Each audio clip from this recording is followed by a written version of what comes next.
Good day my dear friends. आज के इमली सीरियल में चीनी इमली को अपने हीरो से मिलवाने जाती है। आर्यन जैसे ही फेस वॉश करके बाहर निकलता है, इमली ऊपर आने लगती है तो आर्यन को उसकी पायल की आवाज़ सुनाई देती है। वो कहता है कि ऐसा लग रहा है इमली कि तुम मुझसे मिलने के लिए आ रही हो। वो अपना वॉलेट खोलकर इमली की पायल देखता है, फिर वो पिछली बातों को याद करता है। वो सोचता है कि कैसे इमली ने एक बार वो पायल देख ली थी और बोला था कि आर्यन तुमने मेरी जोड़ी को खराब कर दिया। आर्यन जी कहता है तुम्हें पता ही नहीं कि तुम्हारी पायल मेरे पास है, तो कैसे मैंने तुम्हारी पायल की जोड़ी खराब कर दी। तुम्हें पता होना चाहिए कि मैंने तुम्हारी पायल रखी भी है कि नहीं। इमली कहती है हाँ मुझे पता है इंशाल्लाह। वो पूछती है कि पायल कब से है तुम्हारे पास, तो आर्यन बोलता है कि बहुत पहले की है, पगडंडिया जाने से भी पहले। इमली पूछती है कि क्या शादी से पहले की है, तो आर्यन कहता है हाँ। वो हर बात पर हाँ हाँ बोलता जाता है। इमली अपने हस्बैंड को कहती है कि तुम मुझे कितना चाहते हो और मैं भी तुम्हें शिद्दत से चाहूंगी। आर्यन कहता है ऐसा कुछ करने की जरूरत नहीं है, तुम जैसी हो इमली मुझे वैसे ही अच्छी लगती हो। यहाँ इमली कहती है कि जिस तरह तुमने मेरी एक याद को अपने पास रखा वैसे ही मैं तुम्हारी याद को अपने पास रखूंगी। इमली उसका हैंकरचीफ लेती है, उस पर परफ्यूम लगाती है और कहती है इसकी खुशबू ऐसे ही लगी रहेगी। आर्यन कहता है ये तो खुशबू है, ये तो कभी भी उड़ सकती है। इमली बोलती है मैं इसे कभी उड़ने ही नहीं दूंगी। जब तक इमली की सांस में सांस है ये खुशबू ऐसे ही बरकरार रहेगी इस रुमाल में। और देखना कि जब ये खुशबू चली जाएगी तो समझ लेना कि इमली की सांस भी टूट गई है। इसके टूटने से पहले तुम मेरे पास आ जाना। दोनों के दरमियान ये बातें हो रही होती है कि आर्यन की सोच टूट जाती है और आर्यन का ये सपना टूट जाता है। आर्यन सोचता है कि उसे इमली की बार बार याद क्यों आ रही है। आज यही आर्यन के रूम के दरवाजे के बाहर खड़ी इमली भी यही बोलती है कि मुझे आर्यन की याद क्यों आ रही है। इमली जैसे ही डोरबेल बजाती है फ्रेंड्स, तो आर्यन के हाथ कँपाने लग जाते हैं, क्योंकि आर्यन को महसूस हो रहा था कि इमली आज मिलेगी और इमली को भी ऐसे ही लग रहा होता है। जैसे ही वो दरवाज़ा खोलता है इंस्पेक्टर इमली से कुछ पेपर साइन करवाने के लिए आ जाता है और इमली पलट जाती है। आर्यन पीछे से इमली को देखता है तो समझता है कि कोई लड़की इंस्पेक्टर से बात कर रही है। यही माली का फ़ोन आ जाता है तो आर्यन उसे बार बार फ़ोन करने पर डांटता है कि तुम पहले भी तो बस का टाइम को संभालती थी, अब क्या मसला है। तो मालिनी कहती है कि पहले की बात और थी, अब जहाँ कंपनी में एक उधम सा मचा हुआ है तुम पगडंडिया जाकर बैठ गए हो, तुम्हारी तो यहाँ ज़रूरत है। तो आर्यन कहता है मेरी कहाँ ज़रूरत है, ये मैं खुद डिसाइड करता हूँ, तुम्हें डिसाइड करने की कोई ज़रूरत नहीं है। जिस मुसीबत को मैं जड़ से उखाड़ने के लिए पगडंडिया आया हूँ वो मैं करके रहूँगा। यहाँ आर्यन मालिन का फ़ोन काट देता है और मालिन को बहुत गुस्सा आता है कि एक तो रिपोर्टर की बच्ची छूट गई, दूसरी तरफ ये आर्यन सिंह राठौड़ पगडंडिया से आने का नाम नहीं ले रहा।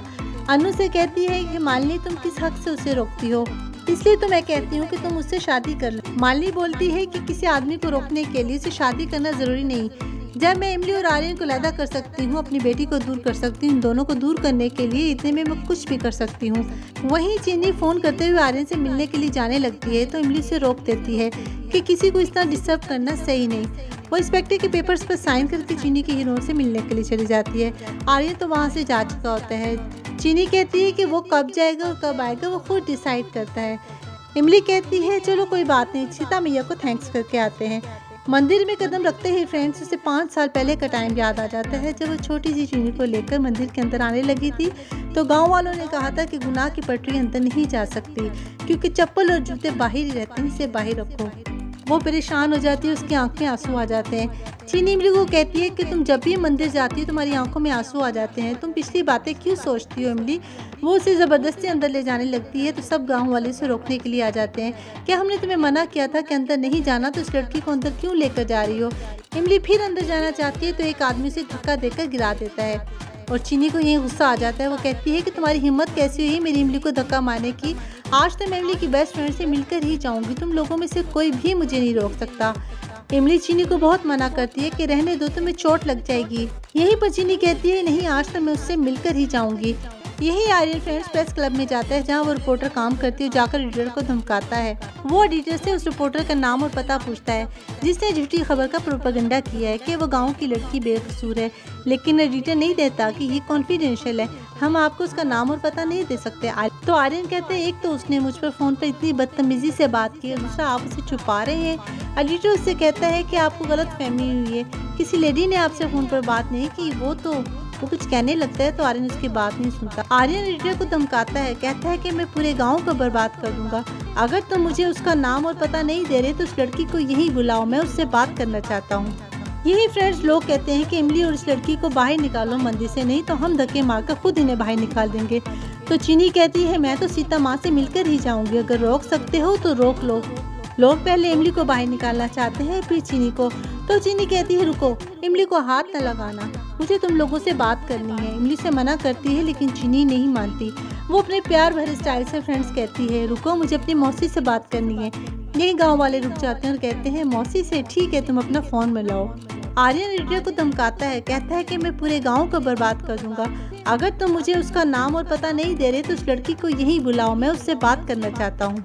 यही फ्रेंड्स लोग कहते हैं कि इमली और इस लड़की को बाहर निकालो मंदिर से, नहीं तो हम धक्के मारकर खुद इन्हें बाहर निकाल देंगे। तो चीनी कहती है मैं तो सीता माँ से मिलकर ही जाऊंगी, अगर रोक सकते हो तो रोक लो। लोग पहले इमली को बाहर निकालना चाहते हैं, फिर चीनी को। तो चीनी कहती है रुको, इमली को हाथ न लगाना, मुझे तुम लोगों से बात करनी है। इमली से मना करती है लेकिन चीनी नहीं मानती। वो अपने प्यार भरे स्टाइल से फ्रेंड्स कहती है रुको, मुझे अपनी मौसी से बात करनी है। यही गांव वाले रुक जाते हैं और कहते हैं मौसी से, ठीक है तुम अपना फ़ोन मिलाओ। चीनी कॉल करने लगती है तो नेटवर्क नहीं मिलता। वो कहती है कि नेटवर्क नहीं लग रहा तो मुझे गोदी में उठा लो, फिर नेटवर्क आ जाएगा तो मैं अपनी मौसी से बात कर लूँगी। वो उसे गोद में उठा लेता है, नेटवर्क आ जाता है। यहीं पर चीनी गूगल पर सर्च करती है मैं और इमली मंदिर के अंदर जा सकते हैं या नहीं। यहाँ गूगल कहता है मुझे तुम्हारी बात समझ नहीं आई। यहीं चीनी उतर जाती है और गाँव वालों को बोलती है कि जो इंसान सूरज और चाँद की दूरी बता सकता है वो आज ये बोल रहा है कि मुझे तुम्हारी बात समझ नहीं आ रही, मतलब कि तुम्हारी बात कोई समझ ही नहीं सकता।